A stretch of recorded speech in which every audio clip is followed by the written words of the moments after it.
and they're having a good day. I'm having a good day, too. It was called No Collusion, No Obstruction. I'm having a good day.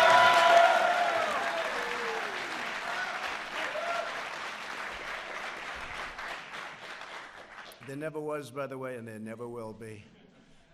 And we do have to get to the bottom of these things, I will say. And this should never happen.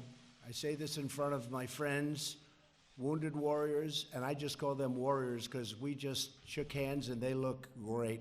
They look so good and so beautiful. But I say it in front of my friends, this should never happen to another president again. This hoax, this should never happen to another president again. Thank you.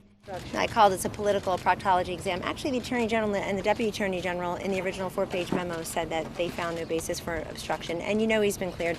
Look, this is the Mueller report, Mueller investigation. Mueller's team helped with the redaction. So all of you who have been talking about how wonderful the Mueller team and how important it was to protect Mueller, how important it was to protect the investigation, how important it was to protect the Deputy Attorney General, that report makes very clear that this White House and this president and none of us got in their way. Never interfered, never refused to comply with a request. Lots of people went over there and testified, many documents produced, and that the Department of Justice has made very clear that every request that they issued was actually responded to and fulfilled. That should make people feel very good about democracy, and it should make them feel really great that a campaign that I managed to its successful end did not collude with any Russians. We're accepting apologies today, too, for anybody who feels the grace in offering them. There was no collusion, and there certainly was no criminal conspiracy with any Russians. When I needed to find negative information about Hillary Clinton and how to beat her, I looked no further than Hillary Clinton.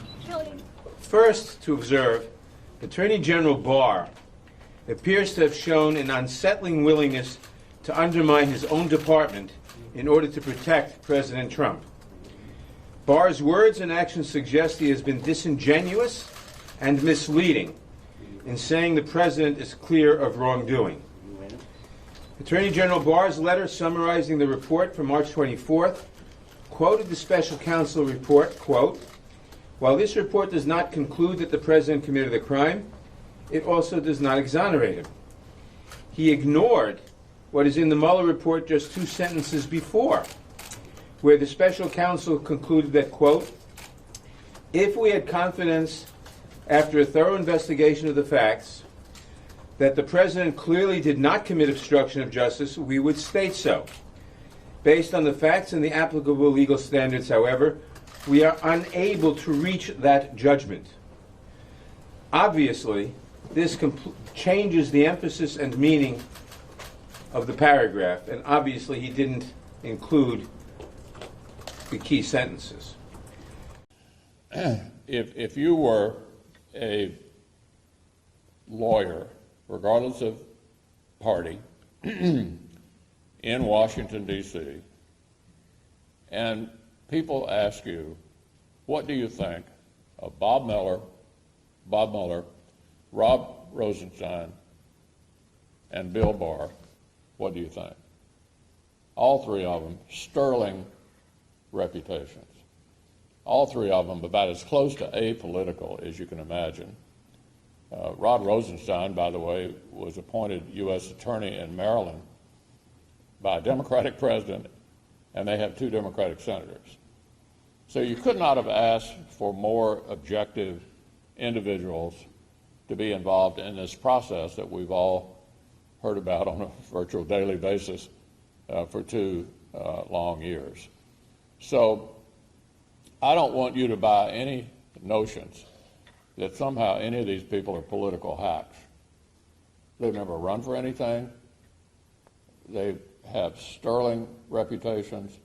I can't imagine any one of the 3 of them would jeopardize their own reputation and think about not being able to sleep at night by not handling this extremely controversial and complex investigation in a straight-up way.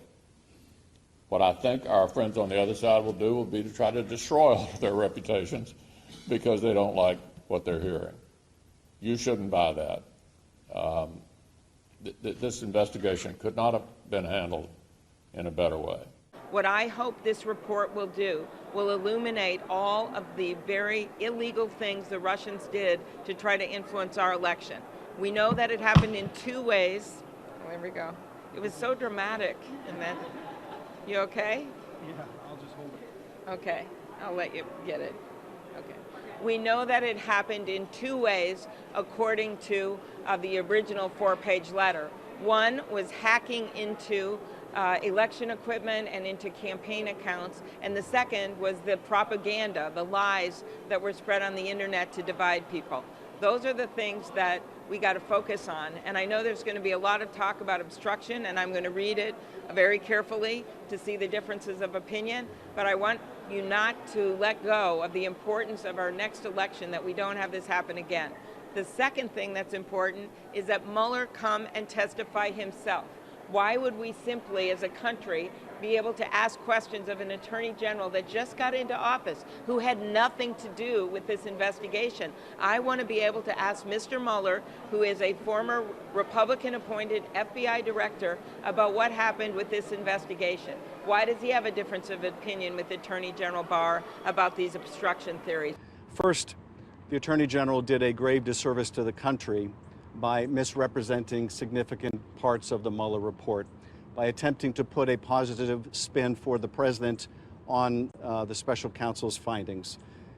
The Attorney General is not the president's personal lawyer, although he may feel he is.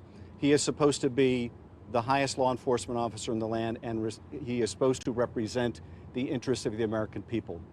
But when the Attorney General gives the perception that the president fully cooperated in the investigation when he didn't, that they provided all the information materials when they didn't, when the president in fact deprived the special counsel of perhaps the single most important piece of evidence, that is his own verbal testimony, that misleads the American people. When the Attorney General represents on the obstruction case or suggests that the special counsel desired him to make that decision, that the special counsel wasn't mindful of the Office of Legal Counsel opinion that a special counsel cannot indict a sitting president, when the Attorney General mischaracterizes the report in that way, he does a disservice to the country. Well, I don't know that there's anything particularly new. I'm sure once you get into the finer points, the details of the report, I'm sure there's some things in there that are going to be probably the president's not going to like or be unflattering to him or members of his administration. But I think the bottom line conclusions are essentially the same that we've known about for some time, and that is that there wasn't any collusion. We know that the Russians tried to interfere in our election.